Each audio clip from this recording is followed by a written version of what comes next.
Welcome to Make More Marbles. My name is Brad Hart, and we're here to interview the game changers, the future makers, the co-collaborators and creators who are here to collaborate with one another towards a better future for all of us. Enjoy the show. We've got a great guest coming up for you right now. Welcome to Make More Marbles. My name is Brad Hart, and today I am thrilled, overjoyed, excited, and grateful to have Mr. Tommy Baker from Resist Average at Academy. Got it right the second, fourth, and fifth time. Yeah, you did. So excited to be here, Brad, and love the energy, man. I love you, Tommy. Last time I talked to you, I was up in Vancouver. We were chatting a little bit before the show. Tommy has an incredible podcast called the Resist Average Academy. He has the setup for Shure. He's got his Shure mic. He's got his Surefire solution to sound equality and equalization back there. He's got his incredible headphones. He got a sound engineer actually setting up. That's how we roll, man. I don't have a sound engineer. There's nobody hiding under the desk to help me out. But it's super fun. And thank you so much for being on the show. And yeah, let's get right into it. So in case people in Marble Land haven't heard from you yet, let's kind of ground them with a story about Tommy Baker and how he became the man he is today.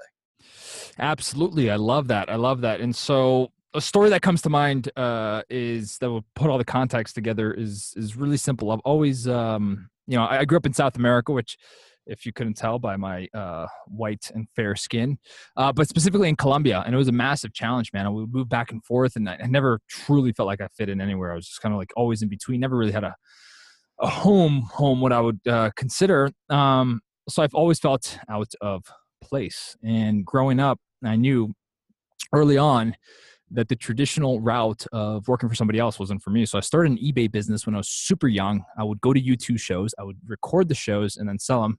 Now, I don't know how street legal this was, but it made me a good amount of cash when I was super, super young.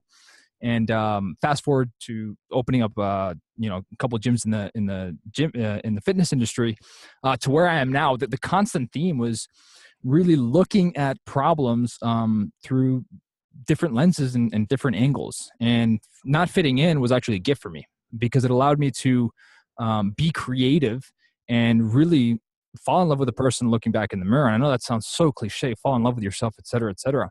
But I found out with everything that I've learned, everything that I've studied, that, man, if you don't appreciate yourself, we talked about gratitude, you showed me your view, and we don't have gratitude for the person in front of us, the person that we spend all of our time with, then we don't follow through on stuff. And even if we do follow through and we execute, we somehow get results in life, it's empty because we still feel like something is missing. So that's a Cliff Notes version. But yeah, excited to be here.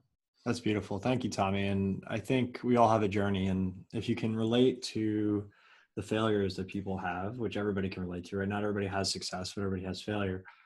You're more likely to find how connected and how much we have in common with each other, and not just exactly. Because that's, I think, what most people struggle with is they see the world and they look at it and they say, oh my God, these people or those people. It's like, no, there's just people. Everybody's doing their best and everybody knows what they know, and they don't know what they don't know, which is most of the universe, in fact.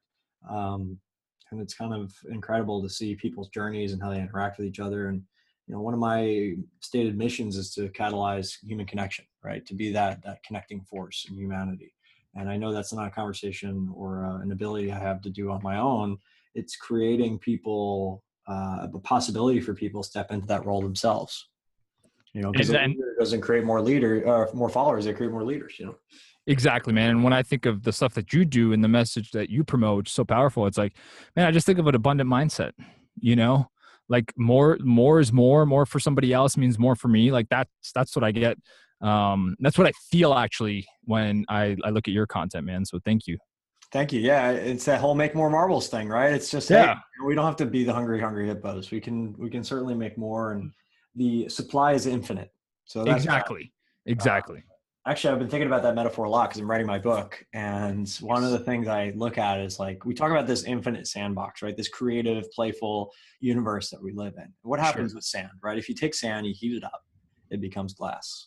If you give that glass your little twist, your little, 2 cents that you can add to it, that becomes a marble. And those marbles are beautiful and colorful, and they're always interesting and fun to check out. And they're yours. They're unique. There's no two marbles that are alike. Everyone has their own little perfections. Everyone has their own little, symmetries and asymmetries, and they're collectible, they're unique, they're exciting, and they're yours. Absolutely. Absolutely. And there's never going to be a scarcity of sand, for sure, as far as I know, or matter or substrate in the universe. Even in if you geek out and you watch like The Martian or you read the book by Andy Weir, it talks about substrate and silica being abundant on Mars, and you can just basically send up a 3D printer to 3D printers to print whatever you need up there Yeah. based on that substrate. We haven't even begun to flex our muscles. No. Just like you said, we don't know what we don't know. Yeah, we can't get stuck in the base stages, which is getting those tools. Now we have to have the belief systems behind them. Exactly. So, Tommy, how do you help people resist being average? How do you help people step up into their greatness and use these tools that we now have to take action towards a better world for themselves and others? Absolutely. And just like I said, for me with helping people and just through my own journey of self-preservation, I start helping people extract their personal power and clarity.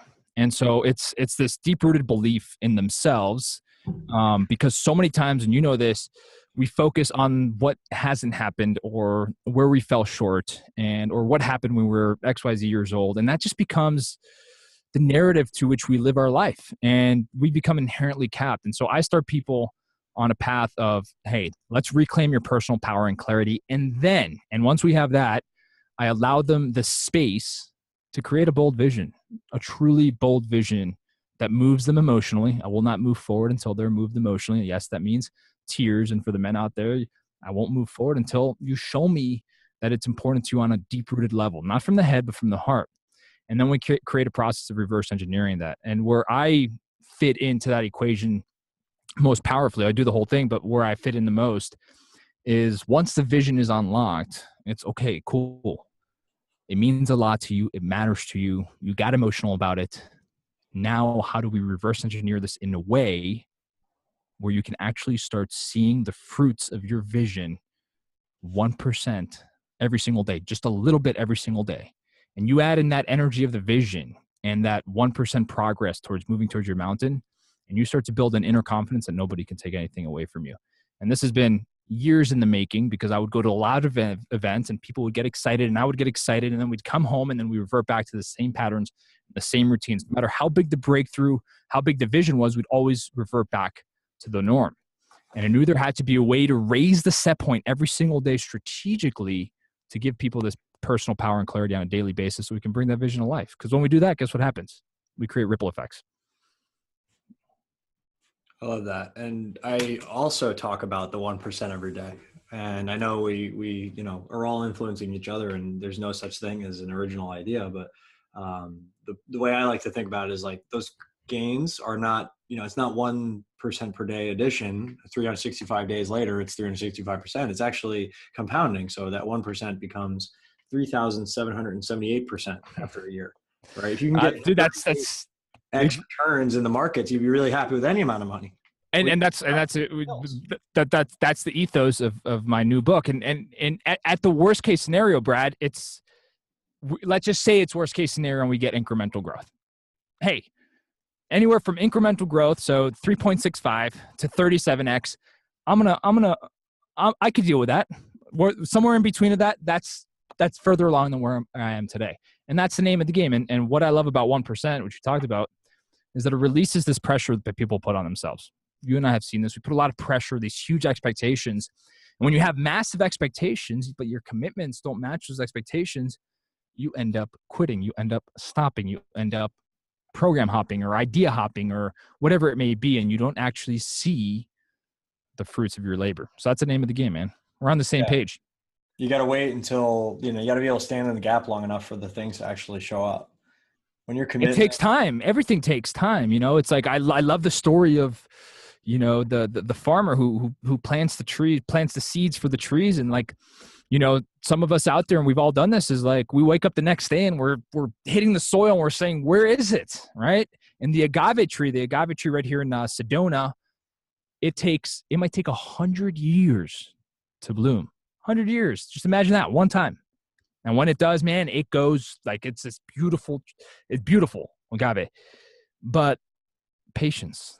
This power of patience, and it's patience cultivated with a daily practice. So you're still moving forward. It's not that you're not executing, but it's this beautiful process of allowing, the universe to catch up with your intentions, and there's always going to be a residue for that. Yeah, and I think if it went too fast, I love the agave analogy, by the way, because I just learned recently they have giant sprouts that come out before Yes. they pass. Like they have that one moment of beauty where they bloom and then they're dead, right? And They got one shot, it's like man. 100 years. It's crazy. Yeah. No idea it was that long of a cycle because there's thousands of agave plants down here. They plant them all over the place. Yeah. And I love that analogy because ultimately, if you could manifest as quickly as you could think, that would be a problem, right? If you thought pink elephant and pink elephant, that would be a problem. Too much. There's got to be that space, because ultimately, if we were that powerful where you could create on demand, we would create hell on earth immediately, or we just go wrong very quickly. So we need that space to create and allow the universe to show up in the way that it does, because nothing is hurried, but everything gets accomplished. That's nature. Yeah. If you go into any forest and you just look around at all the progress that's happening on a microscopic to a macroscopic level. And I studied biology and botany in school, and I was always fascinated by how long things took, but how quickly and efficiently they actually happened. Exactly. And I love that you bring up nature, because and it's that's one of the ethos of what I do too. It's like, we think we're not natural. We think we're like some separate thing from nature. It's exactly. Like nature. It's like, no, we're natural beings living in a natural, orderly universe, but we're ignoring all the laws thereof. Yeah, and there's so much. Hey, I know we both love masterminds and coaching, and all that stuff is amazing. But hey, you could go out in nature for a day and you could learn some of the best life lessons that I've learned, because we go to Sedona here a lot because the nature is just so beautiful. Some of the best life lessons I can learn out in nature, right? Like the growth happens. Growth doesn't just happen when an organism is 100% supported in the perfect condition. No, growth happens in the intersection of support and challenge. Right, from a microscopic level to our cells are constantly dying off to macro. And so there's a lot of lessons that we can learn that are right in front of us, that we don't have to go somewhere. We can just open up our eyes a little bit more. I love that idea where you talk about the growth and the challenge. Yeah. Because that's one of the concepts I pulled from Stephen Kotler with the Flow book. Yes. Where he talks about, I think it was 4%, like if you can be above your current level of ability, so you're challenged, but you're not overwhelmed. It's like this middle ground between there. He says it's like a 4% grade. And we talk about 1%, and that I think that's still relevant for most people and they can get their head around that. But it's really like, if you can get to that 4% zone, that's the zone of flow. And flow is where you're challenged, but you also feel like you can still do it. Exactly. Yeah. It's just that it's a beautiful dance, man. That's what I call it, that dance. And we all have that different level of dance where it feels attainable but we're still questioning a little bit. Can I actually do this? I can do this. Right. And that's when we enter the flow state that you're talking about, when we lose track of time and space, and it's beautiful, man. It's available to everybody. Yeah. So what are some of the ways that people can hack flow in your experience, right? You have a martial arts background, I believe, right? Martial arts, fitness. Yeah. So maybe some, I know that state, learning from Tony Robbins, is your physical body, right? It's about half of the picture right there. Whatever you're doing with your physical body at any given time. It's why I stand up when I, talk. It's why I love it. Around using my body, energizing. I got pull-up stuff out in the garage, all the rest of the puppies I'm babysitting. So every time I'm crazy, I'm trying not to make that happen at the moment. I'm always using my body, and that's the first step. If you can get your body in a good place, at any moment, you can change your state right there. Right? 100%. The other pieces are what you're focusing on at any given time and what your language is at any given time. Like, what are you saying to yourself, right? Yep. What are the words you're using? If you can do those two things from a place of your body feels good, then you're in really good shape, and you're going to be in a good state, and you're going to be in flow. And if you're not, the train starts going off the rails pretty quickly. So as a master of body and kinesthetics and understanding how the body relates to the mind and the spirit, can you talk a little bit about some of the quick, things that people can do consistently every day to get into a great state and to be in that flow state? Absolutely. Absolutely. And you're what you said is absolutely spot on, right? Because if we don't address the physical, it can become very hard to address the higher states. I have this practice. I don't know if I've even mentioned this besides my upcoming book, but I have this really short practice called spiritual fitness. Now, it does involve a few moving parts, but for me, it allows me to get in the highest peak emotional state as fast as possible with as minimum amount of work. And I call it spiritual fitness. So it involves 4 or 5 components. And you have to be warmed up. This is like something that you would do outside, et cetera, et cetera. But you can do it anywhere. One is that you pick a target. You pick a target that you can see. So for me, it might be a pole, a tree, something that I see out in the future, in front of me, a physical target. Number two is I close my eyes and I take 3 deep breaths. And number three is I start to visualize where I'm going with my life, my vision, what I want to create, the big things. And it could be in any area of life. It can encapsulate, just be really specific with it. Number four, I open my eyes. And now the object that I chose becomes the vision. Number five is to sprint towards that vision. So get the body moving as fast as possible and go as hard as you can. You get there, and it doesn't have to be long. And you get there, and number six, to finish it off, you get to the physical marker, you get to your vision, you close your eyes, and you live in gratitude for what it would feel like to accomplish that vision. And I'll do this, and I'll do sets of 4 to 12 of these spiritual fitness sprints. This is one of the greatest ways that I've found to encapsulate all of this learning that we have, all of these different systems, in one easy way to do it that blends the mind, the body, and the spirit all in one.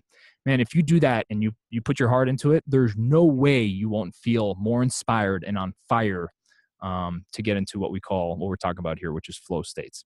It's a swish pattern. It's an NLP swish pattern, but it's physical. I love it. You've actually married two things that I think people can actually get their head around. And if you guys aren't familiar with swish patterns, it's essentially making an object bright and near and close, as opposed to dull and gray and black and white and far away. And you're visualizing that. And you can take a traumatic memory and make it dull and gray and push it far away, and take a really good memory and bring it a lot closer and make it big and bright. And that's how your body and mind work together to train itself to see and to visualize and to feel different things than you would have felt. It's just neuro-linguistic programming, but that's a really great way to actually go out and do it, right? It's like picture there's that thing out in the world, and I'm going to sprint towards it and be grateful that I got there. Yeah, and I created it obviously by accident, but when I did it, I was like, man, like I was peak state the first time, and I was like, okay, I gotta make sure this was just not a one-off, the right confluence of sunshine and whatever happened that one day. And then every time I did it, it would happen. Then I started to share with people, and they were like, man, that was pretty powerful. Then some of my clients started doing it. So really, really powerful to get into that state. And then the second thing is, once you're actually in that peak state, you got to protect it. You got to protect it, right? Because it'd be very easy to get into peak emotional states, and then we give our energy away to stimulus, distraction, maybe social media, et cetera, et cetera. So I'm a huge fan of Cal Newport and deep work. Just had him on the podcast, actually. And to me, the biggest, once you get in a high emotional state, you got to do everything you can to put yourself in a place where you're in this deep work pattern. You're not being distracted, et cetera, et cetera. And so you put both of those two, you create the state and then you protect the state, you're good to go. You'll produce more in 6 hours than you will in a week. I love that. And batching is a really key thing too. It's like doing the same high level task when you're in that state. Like that's what I do on my podcast in one day. I'll do 5 or 6 of these in a row. I won't even. Well, you literally get in flow, right? I get in flow, and I love talking to people, and I don't even feel anything. I don't hear it. There's nothing outside these walls. I'm just creating and giving as much as I possibly can right here. And then I'm done. And your mind's creating the neurological connections, because let's say, and I know you're right too. So let's say that, you did 3 podcasts and then you went to try to go right. Very, very hard, right? Because neurologically, you're already in the state where you're being social, you're communicating, you're picking up on cues.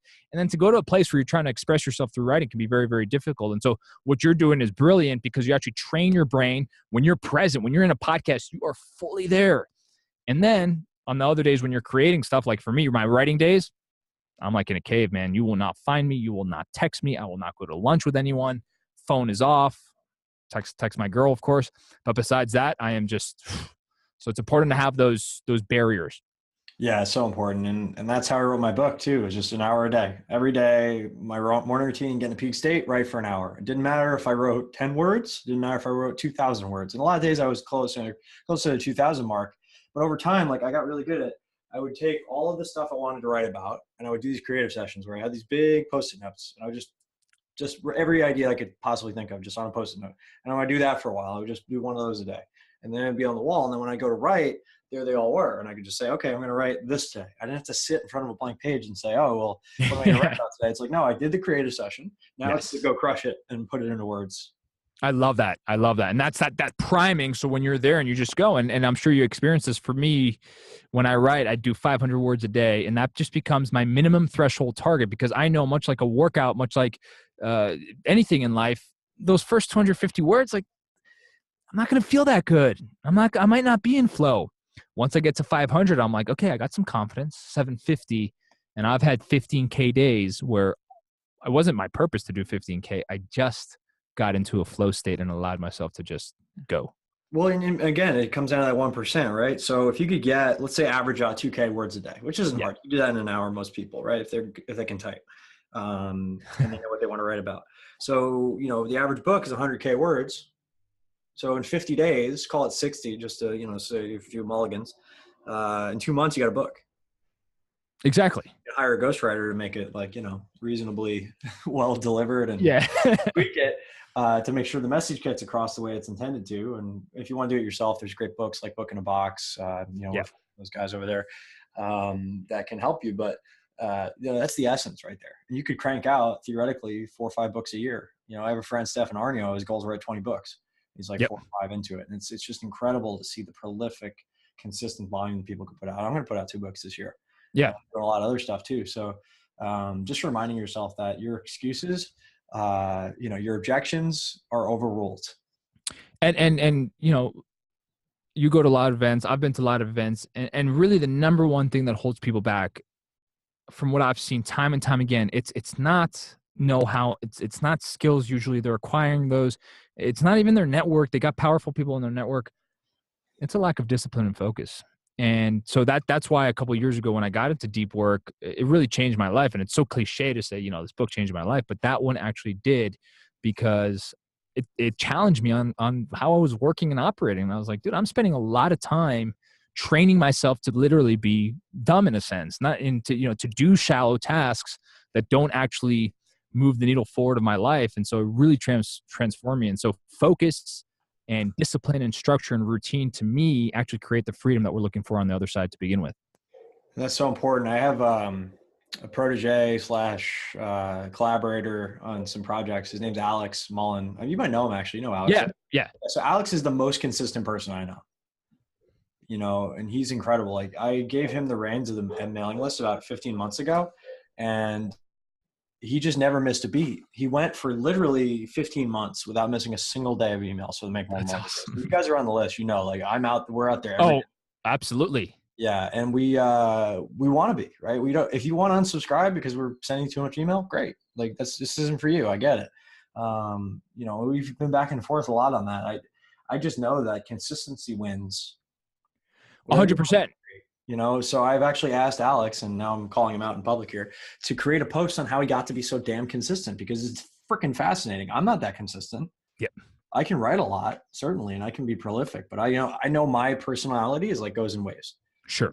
And I work really hard for an extended period of time, and then I crash. Yeah. And I have to go inward. And then I work really hard, and I have to have a little brush fire in my life and just clear out the dead wood and start over again. That's kind of what I'm doing right now. It's like, all right, I got all these projects. I got all these things I could work on. I got all these opportunities. What do I really care about? And how do I refocus and create the space to work on that? Exactly. And that's almost like, at a minimum, a quarterly inventory that you got to take, right? And I know someone like you with so many different opportunities being thrown your way. It's like, maybe that becomes like a weekly deal. Like, okay, this week, like what is the priority? What stuff do I have to push on to another season? I want to do it, yes, but not right now. I can do it another season. And what are my priorities now? And I always think, for me, that's one of my big practices that I call a Sunday reflection. It's just important to get that weekly marker of like, okay, let's see where I won this week. Let's see where I was challenged and what solutions can I come up with it. How much closer I am to the goals that I set. What am I committed to this week in my body? What am I committed to this week in my business? What am I committed to in my writing, et cetera, et cetera. And you get that little pivot, that course correction. So in the span, if you start to go a different way throughout your, once you've set your targets, like you get right back on track and you allow yourself the space to recommit to your priorities. People think clarity is like this one-time deal. I got clarity at the weekend seminar and I am good for life. And I'm like, dude, clarity is a daily muscle. You better be clear every single day, and you better be reaffirming your vision every single day. And guess what? Both of those are going to change, because that's the human evolution. It is an evolution. Things do change and they are fluid. And so It has to become a practice. Yeah. And what you get along the way and what you achieve, you know, don't fall into the trap of thinking, oh, I got this thing, and be despondent because it didn't feel the way you thought it was going to feel. It's going to feel like every other day. Exactly. So that Exactly. day's special because now it's a new platform from which you can grow onto. And getting the thing that you want is the best thing that can happen to you, because it shows you that life is not about a destination. It's about the journey you got there. Right? 100%. You, as the person who went through that journey and now has those skills and tools, can now show up and do even bigger and better things, and should, right? You Yeah. should give up the things that had served you up until this point and no longer do, so that you can rise up, because then that inspires others to step in your shoes, and that inspires you to step up to a bigger level of service for more people. Exactly. And I love the question, who would I have to become to write a book, host a live event, whatever, travel, whatever your big audacious goals are, like, who do you have to become? And like, that's what you're talking about. That's the process of becoming. It never ends. There's no completion. It's a beautiful journey, and you just get bigger and bolder adventures to step into your fears and see what's on the other side. Awesome. Tommy, I appreciate you sharing what you've shared so far and just making it simple for everybody to dive into it. What I like about you is that you're very consistent, and you do what you say you're going to do, and you have a high standard, and you just do it. And there's so many people out there that talk, and I appreciate how you just act. So I thank love you. that, man. Thank you for that Yeah, appreciation. It my means the world. pleasure. Absolutely. So one thing I wanted to talk to you about, and I don't know how woo-woo we can get with this, but let's make some people uncomfortable. I Yes. live next to an energy vortex. It's here in Encinitas. There's a self-realization fellowship. Paramahansa Yogananda founded it. And there's something about this place that I just Yes. don't even understand completely. I just know that the second I moved here, life started expanding so rapidly. It was just insane, more so That's than any other awesome. place I've lived. I felt this way in other places around the world. And, you know, if you read some of these things on the internet, you know, here we go, right? Uh, you'll hear about like Sedona being one of them. You'll hear about, there's one in Montauk, Long Island. There's one in, you know, all these different places around the world. Anyway, what are your experiences having lived in Sedona or near Sedona? And do you believe that there's something different about that place or other places in the world than others? And how does that maybe map to reality in your experience? Yeah, 100%, man. And, I'll say, and going back to beliefs, well, first of all, it's like when you go to some of these places, um, what is the feeling that comes up? And when I go to Sedona, it is a different feeling. There's just a different feeling. I don't know how to explain it. You can explain the science between the polarity, the stuff that actually creates the energy vortexes. And you look in Sedona and you see these trees and they're all twisted. And that's where the energy is really, really strong. And they're literally like twisted and wound up, and it's crazy. But at the end of the day, it's just like this feeling of creativity, space, possibility. And it doesn't have to happen for anybody out there. It doesn't necessarily have to happen in one of these quote unquote mystical places. I'm currently in a co-working space. And the moment that I walked in here, I said, I got to be here. Energy. I felt creative energy by just being at this co-working space. Didn't make any sense, like in terms of the commute. Didn't make any sense of all this other stuff. But I said, I got to be here because it's going to allow me to step into a bolder version of myself. So I think same thing with what you experience. It's like, man, like if you go somewhere and you get this feeling, like take note of that and hold on to it, and hopefully find a way to strategically get back there, or discover different places that give you a similar feeling. And that's why I study a lot of my dude, Dr. Joe Dispenza. I actually just saw him in Sedona recently at an event. And he just talks about how our environments really either hold us hostage to the past or pull us towards a greater future. And to me, it's like, man, I don't care how positive you are, how enthusiastic you are. If I put you in a room of 100 people who have a victim mentality, are very negative, are only talking about news media that is negative, you may resist for a week. You may resist for 3 weeks. You can be the most positive person. Osmosis is going to win. They're going to drag you down. Your mindset is going to shift after a certain while. And so the takeaway for the audience based on your question is like, are your environments pulling you towards a powerful vision and the feelings that you want to feel, or are they holding you back and reminding you of who you've been and where you've been? Yeah, that's a great way to put it. And we are energetic beings, whether we like it or not, right? Matter is just energy that's condensed to a slow vibration. Yes. And your vibration really does attract everything in your life. It just does. You know, this is not woo nonsense. It's true. Like, look at the laws of gravity, look at the laws of thermodynamics, look at how energy and physics behave. And if you study this stuff at a high level, you'll actually start to see these patterns throughout the universe. I'm not saying that we can, talk about everything at a high level that's happening. There's stuff that we don't know, certainly, but, scientifically it can be proven that, being in a certain state of energy field, like just being at a certain vibrational level attracts certain different things in your life. And I know this to be true. Like the second I start getting into a low vibration pattern, stuff just starts going turvy, and I got to pay attention to what I'm doing because it's powerful, and when I'm in a high vibe, just stuff kind of magically all flows together very easily. And it has beautiful. nothing to do with the observer, it has nothing to do with, the world is the same, but my relationship to it is different. And we've all felt both of those, right? And when we're in those peak states, we just want more of that. And the great thing is that we can create that. We can choose that. We can create practices, and we can create the space to feel that energy every single day and focus on what's possible. And you and I know that you literally train your nervous system to wire and fire it over and over again until it's exactly. And what we've done, this can be the really hard part, is that we've trained ourselves. I call it, paving superhighways, right? Like we pave neurological superhighways of, let's just say, negativity, right? And we were used to the news, murders, tragedies, just being a victim, and we pave those highways, and they become airport pavements that's been paved on millions of times over and over again. And then we try to create something new. We might go to an event, or we might be inspired by something. We try to hop into those. But what do those neural pathways look like?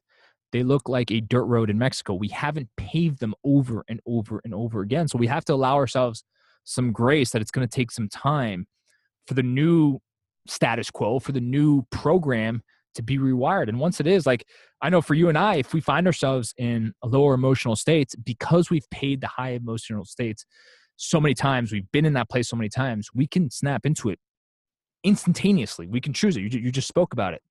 And authentically too. We're not just making it up. Like, we actually feel we're good, we're back, we're creative. That's a practice. Like anything else, we gotta put in the reps. Yeah, I've just seen in my own life how powerless I was back then, when I used to drink, or when I used to, run around and travel all the time, and I was just harried, just looking for somewhere to be. But everywhere I went, there I was, right? It wasn't until I stood my ground and said, I'm going to fix this. Exactly. And it took me years, it took me a lot of practice. And I still, even though I've gone through the mastery programs, if you will, still go back and have that spaced repetition that I think you need to keep it going. Because I fall and I slip and I get down on myself, and I don't think anything really changes. You're just moving bigger amounts of money. You're moving bigger opportunities, leveraging different relationships. You're able to gain leverage that you didn't have before. And the percentage gains are the same. It's still at 1%, but the 1% is a lot bigger. As a function. Exactly. And, people quit before they see the exponential curve take off. I'm in that like singularity mode where it's like, all right, we're trending towards something spectacular, and I'm having bigger and bigger conversations, bigger and bigger people are opening bigger and bigger doors that are moving bigger and bigger amounts of money. And it's really exciting, but it took me 20 fucking years. I've been an entrepreneur since I was 12, right? It was out of necessity. It was a path that was chosen for me. And I don't know that I can be any other way. And I just beg for forgiveness when I ruffle people's feathers. Like, I just had this happen to me with a dear friend yesterday. We're on the board of a foundation together, and I asked her for a favor, and it rubbed her the wrong way. And I told her, I'm like, listen, I'm really good at pushing people's buttons. It's all I know how to do. I'm also good at communicating and working through it. And it's probably better that we're getting through it now. And I'm glad that this happened so that we can even grow our relationship stronger, because I just know that I'm not like most people, and I've grown to accept and love myself at a deep level. And now I finally found a tribe that accepts and loves me as well. And it wasn't easy. Most people that meet me, I rub them the wrong way for a while. And I'm okay with that. I really am, because I know that the people who can't handle it will filter out. And I need that time. I need to protect my energy. 100%. And I know that the people that are supposed to be there will only appreciate it more over time, even if it's not right away. Like, my girlfriend and I have known each other for a year. We only started dating 6 weeks ago because we both had to grow into the people that it made sense for. And now everybody's like, oh my God, I can never see this coming. And I'm like, we've plotted this for a while. Like, we didn't realize it, but here we are. That's beautiful. Yeah, that whole evolution is beautiful, and what you just said is really powerful because it can become very easy, like for you to be reactive, right? So going back to some of the stories that you were saying, like if you had rubbed people the wrong way on your path of growth and discovering who you are, it would have been very easy to say, "Hey, I'm gonna dim Brad Hart's light a little bit because even though it's authentic to me, this person didn't like it, this happened, this happened." And what happens when you dim your own lights or you lower the volume of your life is what I call it. um you really end up you placate you think you're placating the people who you're gonna be away from criticism, which you and I know won't happen. Someone will always judge us, but really the tragedy is that you don't attract your tribe because they want you as Brad Hart authentically, 100%. Whatever that means to you at the time, they're attracted to that version of Brad Hart. Now, is everyone going to like it all the time? No, that's the name of the game. Oh, But they're going to respect it, right? Because it's authentic to you. And just going back to feelings, this is not something that you can, make up. Like this is energy. This is real. And like if I was having dinner with you in person or even just right now, but if we're physically together, I'd be able to say, this guy appreciates who he is and he's not changing himself just because he's in different contexts. And man, people want that in 2018. People want that authenticity. And that's what creates connection. That's what creates a powerful tribe and a support system. And doesn't mean you agree with everything, but it allows you to really give this experience meaning, which is what we're all here for anyways. yeah. And as a child who didn't belong and had a lot of pain associated with that, it's a really good feeling to be in a place finally where I accept myself unconditionally. That's amazing. And And that's the key, unconditional. And that's so hard. That for some people, that's no, not even a lifetime journey, because sometimes it doesn't even happen. And that unconditional acceptance it's hard. It's messy, man. Like and it's situational, and it's not 100% of the time. I'm not going to say it is. I still get triggered by some of my old shit, but I notice it and I realize, oh, I'm being triggered again. And I get to it's step the back. power of the pivot, right? Like we all do, right? We see it. We fall into old patterns. We start judging the crap out of ourselves. It might last, but here's the special thing, Brad, and for anyone listening. 5 years ago, it might have lasted a day where we were in this really bad place. Mm-hmm. And in that place, we're not creating, we're not moving forward, we're not abundant, we're not connected, we're not connecting people, we're not giving, we're not of service, none of those things. We're just we're closed off. We're like an animal that's going to be attacked. Everything just gets in protective mode, right? The agave plant, it has these intense protective mechanisms because it only has one shot. And if you mess with that plant, it's done. So it has these huge spikes coming out. It's beautiful. But the moment that we just allow ourselves, that we just the moment that we allow ourselves the awareness, then we can shift that one day to 20 minutes. Maybe it's a half day. Maybe it's 1 minute. Maybe you just shift out of it right now. And the more, just going back to what we talked earlier, the more that we can live in the emotional states that are serving us and the people around us, man, that's the name of the game. So it's never going to be perfect, but we can collapse the time that we're going down the wrong road and pivot towards where we want to go.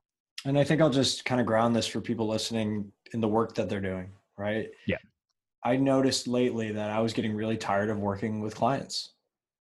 And not every client, not all the time, but there were certain clients where I was just like, I can't keep having the same conversation with you over and over and over again. And you don't take action and you blame me because you didn't take action. Why am I not getting results? Well, I don't live your life for you. I'm sorry. I'm not around you 24/7. Been there. We come out of an hour-long conversation. You have action items and you don't complete those action items. I don't know what the hell to tell you. I earned my money at that point. And then next week I come back, Brad. I'm going to come back and I'm going to say, I'm frustrated, man. Why are you frustrated? Well, and we're just going to repeat the cycle, right? Yeah, and it's sad. And I want to help those people. I don't know that I have the tools to do so because I can't. Everybody has free will, right? And that's what I call readiness. Yeah, and it's very underrated in coaching and consulting. It's like you can be ready is either 100 or 0. Like I'm sorry, like if you're 90% ready, and this has been a big thing for me. Like people used to refer clients to me, and I've realized, as much as I love that people are sending me potential clients, dude, you for what I do, you have to raise your hand. Now, someone might be able to nudge you a little bit, but I need you ready. And ready means that you're open. And I actually, when I say ready, my palms start to open. Right now, my shoulders are back and my palms are open. Why? Because ready means surrender.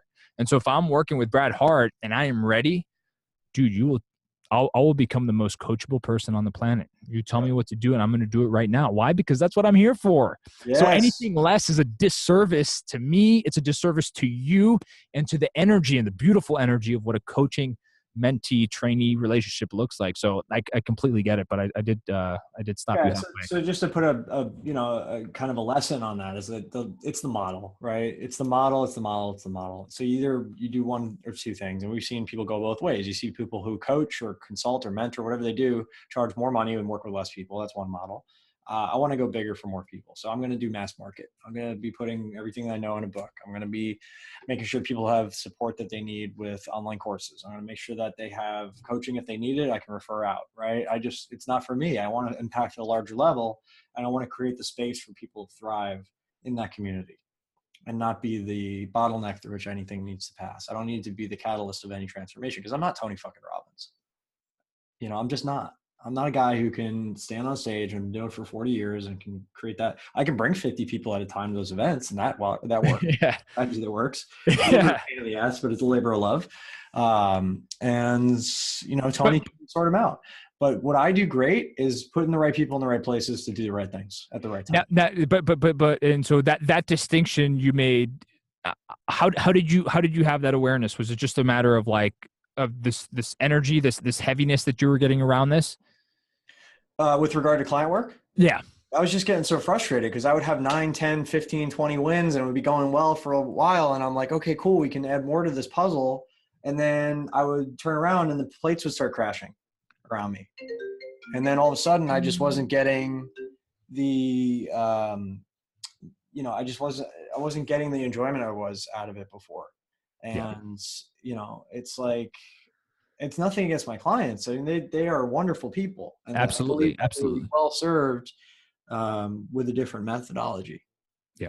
and if we can't unfortunately come to a conclusion where it's like, I don't ever tell anybody what to do. I walk into getting them to a place where it's like, okay, here is the space that we've created this decision. Here are the action steps. Here's the accountability. Here's the expectation of when this will be completed by and how we keep moving in this direction. But then unfortunately, I'm not following them around. So unless they're willing to commit to that, and when they commit, they get results. When they send me their index card every day, I do that with my clients. I actually have an index card. Hey, the 3 to 5 things you're going to tackle today, send it to me in the morning, rip it up at the end of the day, send me the photo of it ripped up.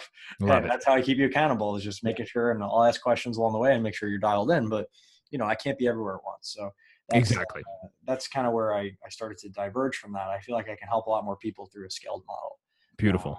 And through bringing in more people than just me to service that model. And it's scary, right? To give up one income stream to build another. But I really felt like it was time. And as much as I loved this journey, I feel like I'm going to work with less people one-on-one. I'm going to work with less people in masterminds. I'm going to do less FaceTime with clients. I'm going to build bigger and more leveraged systems and bring in the people to serve them that really are there and have the time and the bandwidth to be there and not have to slow down the bus every time somebody gets jammed up. Exactly. And that's such a powerful distinction. Yeah. So Tommy, can you tell people a little bit about what you're working on? The way I frame this is, we're the Make More Marbles podcast. We're not here to compete with anybody. We're here to collaborate together to win more. And one of the ways we do that is we connect people with the resources, the opportunities, the people, and the systems that they need to move their mission forward faster. So how can we do that for you? Absolutely. So, obviously I have a podcast as well. It's called the Resist Average Academy podcast. Average Academy podcast. And we like just having kind of like just like this, just deep and real conversations. There's no script. We go super deep and give people the awareness, the perspective, and then also the practicality to design a life on their terms, whatever that means for them. And we do deep topics on spirituality, entrepreneurship, goal setting, and all of that stuff. And so that's one of my big portals. And then also my new book, which is coming out, which is, will be coming out here in a couple weeks, and my second book. And just very excited to share. And the whole ethos of the book is exactly what we talked about, falling in love with the process. I want to help people place their self-esteem and their identity around the daily process, not the outcome. Because when we do that, we live a fulfilled life. And then when we get the outcome, it doesn't own us, we own it. And it just becomes a physical representation of the value that we've created for ourselves and the people around us. And that's what I'm about. I love it, Tommy. And thank you for serving the way you do. And thank you for being a constant reminder that I'm on the right damn track. We're working in this kind of parallel space where, we do a lot of client work and things like that. It's not what I always wanted to do when I grew up, but it was the best and highest good I could do right now, I feel. And I just want to continue to expand that. I know you feel the same way. And we're both messengers out there increasing the reach of our message. So I appreciate you, brother. And it's great to walk this path with you. Right back to you, man. And I just want to give you some acknowledgement, man. You deliver so much value, even in your just the way that you post and the value that you give people. And then you're just a brilliant connector, man. So deep appreciation for what you do and the path that you've set and who you're being. Thank you, Tommy. Thank you. And how would people reach out if they need to get in touch with you? Yeah, resistaverageacademy.com is the best place. The podcast is on there, and then some of the other portals and programs and stuff that we're doing. But I'd love to connect. And if you did listen to this episode, hit me up and let Brad and I know what was your one big rock. That's what I call one big rock, one big distinction, and most importantly, how you integrate it into your life. Right on. And you can check out my episode that was on Tommy's podcast. I think it was last year now. God, yes. That should be somewhere. I'm sure there's a link. Episode, man, it was last year. I'd have to dig it up, but somewhere in the 60s, I believe. Nice. Right on. Yeah, check it out on resistaverageacademy.com. Thank you so much, Tommy, for being here. On behalf of everybody in the Make More Marbles multiverse, you're a rock star. Appreciate it. Right back to you. Thanks so much for listening to the Make More Marbles podcast. For more tips, hacks, and strategies to create an amazing, abundant life in your health, wealth, and relationships, whatever that means to you, head on over to makemoremarbles.com. Check out our cool explainer video about what we're about and join our community of entrepreneurial game changers. We want to help you level up your life in every possible way.